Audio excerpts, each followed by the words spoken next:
जय हिंद, नमस्कार साथियों। स्वागत है अपने YouTube चैनल पे। आप सभी की रीट मुख्य परीक्षा के लिए तैयारी है वो बहुत शानदार तरीके से चल रही होगी। आपने सिलेबस है वो पूर्ण कर लिया होगा या हो सकता है आपका सिलेबस है वो अंतिम पड़ाव पे हो। तो आप सभी के मन में बहुत सारे सवाल आ रहे होंगे क्योंकि एग्ज़ाम जो है वो बहुत ही ज़्यादा नज़दीक में है।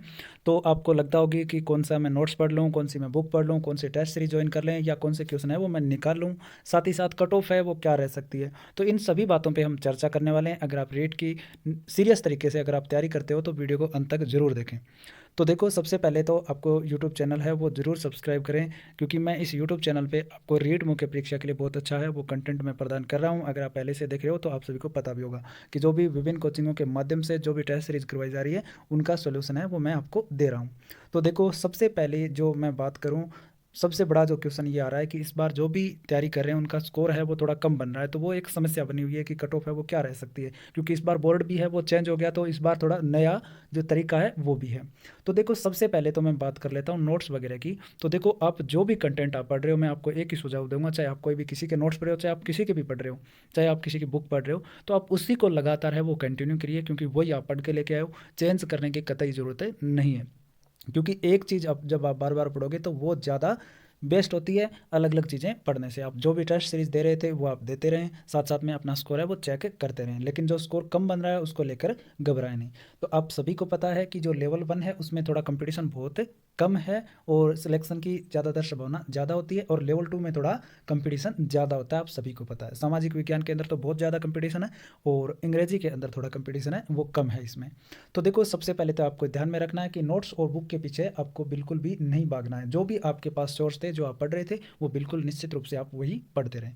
उसके बाद में हम बात करें, देखो कि जो नेगेटिव मार्किंग है वो भी इस बार रहने वाली है। तो नेगेटिव मार्किंग का आपके जो कट ऑफ है उस पर क्या प्रभाव पड़ेगा या आपके स्कोर पे क्या प्रभाव पड़ेगा। तो देखो, पहले रीट जो पेपर लगता था 150 क्वेश्चन आते थे और आप सभी जो है 150 क्वेश्चन करके आते थे। तो उसमें चांस होता था कि अगर आपके पास को 100 प्रश्न आ रहे हैं तो 100 के बाद में अगर आपने 50 ऐसे क्वेश्चन किए जो आपको नहीं आ रहे हैं, तो 50 में हो सकता था कि 20 हो जाएं, 10 हो जाएं, सही हो जाते थे। इस वजह से कट ऑफ क्या चली जाती थी, ऊपर चली जाती थी, और आपके माइंड में भी प्रश्न करने को लेकर कोई दुविधा नहीं होती थी कि मेरा नंबर है वो कट जाएगा। तो इस बार ये सबसे बड़ा फैक्टर है कि कोई भी जो भी तैयारी कर रहा है वो जब भी प्रश्न करने बैठेगा तो ये दिमाग में उसके जरूर रहेगा कि मैं प्रश्न है वो ना गलत करूं, क्योंकि नकारात्मक जो अंकन है वो बहुत सारा जो खेल है वो बिगाड़ देता है जब स्कोर बनता है अपना। तो ये भी ध्यान रखने वाली बातें हैं। निश्चित रूप से आप वही क्वेश्चन करें जो आपको आ रहे हैं, और उनको निश्चित रूप से आप बहुत बढ़िया तरीके से थोड़ा विश्लेषण करके है वो उनका उत्तर दें। अब देखो, उसके बाद में हम बात करें कि कर्मचारी चयन बोर्ड है वो जो पेपर ले रहा है, RSMSB बोर्ड। तो इसमें देखो, पैटर्न को लेकर है वो बहुत सारी चीज़ें हैं। आप सभी को पता है कि कंप्यूटर टीचर के अंदर है वो वैकेंसी खाली रह गई थी, और आप सभी को पता है कि बहुत सारी जो भी एग्जाम है वो इन्होंने करवाए। जैसे ग्राम सेवक हो गया कि पेपर थोड़ा सा क्या देता है, टफ देता है, लेकिन उसमें भी एक आप सभी अगर एक चीज़ देखोगे तो जो भी आपके जीके का और का देखोगे तो उसमें थोड़ा सा लैंग्वेज का जो फ़र्क होता है, जो हम और एग्जाम देते हैं, जो भी और एग्जाम करवाए जाते हैं उनमें और कर्मचारी चयन बोर्ड में। कर्मचारी चयन बोर्ड है वो शुद्ध हिंदी शब्दों का प्रयोग करता है, साथ ही साथ में थोड़े क्वेश्चन लेंथी बनाता है, लेकिन क्वेश्चन आप देखोगे तो निश्चित रूप से वो क्वेश्चन आपको घर में आने के बाद निश्चित रूप से आ जाता है।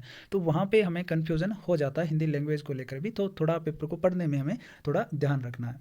तो देखो, ये बिल्कुल भी आप माइंड में ना रखें कि आपको बहुत ज़्यादा है वो हार्ड पेपर दिया जाएगा, ऐसा बिल्कुल भी नहीं है। जो रीट मुख्य परीक्षा का जो हमेशा से जो पैटर्न रहा है, आपको लगभग ऐसा ही पेपर मिलेगा, जो मतलब आप स्तरीय पेपर मान सकते हो, मतलब बीच का सा ना हार्ड ना ज़्यादा इजी, इस प्रकार का पेपर आपको मिलने वाला है, जिसमें आप कह सकते हो कि बहुत सारे ऐसे क्वेश्चन होंगे जो बहुत ज़्यादा इजी होंगे या ऐसे क्वेश्चन भी होंगे जो थोड़े हार्ड भी होंगे। तो आपको इस चीज़ से घबराना नहीं है। दूसरी, नकारात्मक अंकन आप खुद के ऊपर नहीं लेना है कि इस बार नकारात्मक अंकन है तो मेरे कम हो जाएंगे। आपके अकेले के नहीं होंगे, सभी के होंगे। वो प्रभाव है वो सभी पे पड़ेगा। कोई भी 150 में से 150 क्वेश्चन है वो नहीं करके आने वाले, आप सभी को पता है। तो इस चीज़ का भी प्रभाव है वो बहुत ज़्यादा पड़ने वाला है। तो कम जो स्कोर आ रहा है उससे न घबराएं। उसके बाद में देखो, हम बात करें कि क्या करना है इस बार, स्कोर क्या करना है हमें। देखो, पहले बताना ये पॉसिबल तो नहीं होता कि जब भी हम कोई भी चीज़ है वो होने से पहले बता दें, लेकिन हम एक इस प्रकार से एक आंकड़ा मान सकते हैं जिसमें हम से खुद को महसूस करें। तो देखो, अगर आपका स्कोर है वो 100 के आसपास अगर अभी बन रहा है, आपका 100 के आसपास हम मान सकते हैं, 90 बन रहा है, 95 बन रहा है, 85 बन रहा है, जो भी आपका स्कोर है वो नकारात्मक अंकन के बाद जो भी बन रहा है आपका, तो आप निश्चित रूप से अच्छे से तैयारी करते रहिए। आप अपने स्कोर की तरफ है वो ना देखें, क्योंकि अगर बहुत कम पढ़ रहे हो तो आपको थोड़ी सी पढ़ने की आवश्यकता है, बल्कि आपको इस चीज़ से घबराना नहीं है, लगातार कंटिन्यू है वो चीज़ें पढ़ते रहें आपको, क्योंकि आप हो सकता है एक ऐसा टेस्ट दे रहे हो जिसमें वो चीज़ें ज़्यादा पूछ ली गई हो जो आपने नहीं कवर की हो, तो इस प्रकार की चीज़ें होती है। हमें बात करनी है वो फाइनल जब एग्ज़ाम होगा उस पेपर में आपके साथ वो सेट कैसे बैठता है, तो इस चीज़ से घबराना नहीं है। तो आप मान लीजिए 100 के आसपास अगर आप करके आते हो, 100 से ऊपर ये मान लीजिए कि 110 115, ये मान के चलिए कि जिनके 110 प्लस जिनके नंबर आ जाएंगे निश्चित रूप से, हम पहले थोड़ा सा बताने की कोशिश कर रहा हूँ, वो निश्चित रूप से आप चाहे लेवल 1 हो लेवल 2 हो, वो निश्चित रूप से एक ऐसी कैटेगरी में होगा जिसका सिलेक्शन है वो 99.99% होने की संभावना है, वो बिल्कुल निश्चित रूप से रहने वाली है। तो इस चीज़ से घबराना नहीं है। उसके बाद में मैं बात करूँ, अभी की बात चल रही है, आप सभी टेस्ट भी दे रहे हो और आप सभी को पता है कि सिलेबस इस बार इस प्रकार से है कि बहुत बड़ा विस्तृत सिलेबस है, तो वो मार्क सभी पे पड़ने वाली है, सभी का स्कोर कम रहने वाला है। तो निश्चित रूप से आप तैयारी करते रहें, जिनके भी 85-90 जो स्कोर बन रहा है वो निश्चित रूप से बहुत अच्छे तरीके से तैयारी करते रहें, और जिनका कम भी बन रहा है वो भी सिलेक्टेड चीज़ें हैं वो पढ़ते रहें, ऐसी चीज़ें पढ़ें जो एग्ज़ाम में ज़्यादातर पूछी जाती है, वो चीज़ें हैं वो पढ़ते रहें, लगातार वो कोशिश करते रहें, क्योंकि आप जो पेपर दे रहे हो और जो फाइनल पेपर आएगा उसमें बहुत सारा फ़र्क होता है। तो लगे रहें निश्चित रूप से, और कट ऑफ का मैं एक थोड़ा सा अनुमान आपको दे रहा हूँ कि लेवल 1 में तो थोड़ा बहुत ज़्यादा कम रहेगी, और लेवल 2 में भी मैं दोनों का बीच का सा बता रहा हूँ। अगर आप जो भी 100 प्लस में करके आएगा ना, वो निश्चित रूप से दौड़ में ज़रूर होगा कि मतलब पेपर हो जाए। बाकी देखो थोड़ा ज़्यादा अगर टफ पूछ लिया जाएगा तो वो आपके सभी पे प्रभाव पड़ने वाला है, वो उतनी कम हो जाएगी, और थोड़ा ज़्यादा इजी पूछेंगे तो थोड़े से ज़्यादा चली जाएगी। लेकिन जो पहले जाती थी मेरिट, जैसे 120 प्लस क्वेश्चन वालों का सिलेक्शन होता था, 130 में भी से अपनी जो पिछली बार आपने देखा था, उस प्रकार से आप बिल्कुल भी अनुमान है वो नए लगाएं, उस प्रकार से मेरिट बिल्कुल भी नहीं रहने वाली है। तो ये मत सोचना कि 130 140 मेरिट रह जाएगी, क्योंकि हमें ये एक चिंता हो जाती है कि 150 में से हमारे तो 100 हो रहे हैं, 85 हो रहे हैं, तो ये बहुत कम हो गए। तो ये बिल्कुल भी इस बार ऐसा ना सोचें, ऐसा बिल्कुल नहीं होने वाला है कि 130-30 चली जाएगी, ऐसा बिल्कुल भी नहीं होगा। बाकी अंग्रेजी विषय वाले थोड़ा ध्यान दें, क्योंकि आप सभी को पता है कि आप में भी एडिशनल वालों को थोड़ी जगह दे दी है, और दूसरी बात तैयारी भी सारी चीज़ें हैं वो सब समझ के तैयारी करें, तो आप भी थोड़े निश्चित रूप से तैयारी करते रहें। एसएसटी वालों के लिए आप सभी को पता है बहुत सारा बड़ा सिलेबस है, तो इनको भी ये दिक्कत है सिलेबस कवर करने में, जब आप एक बार कवर करते हो तो बहुत टाइम लगता है।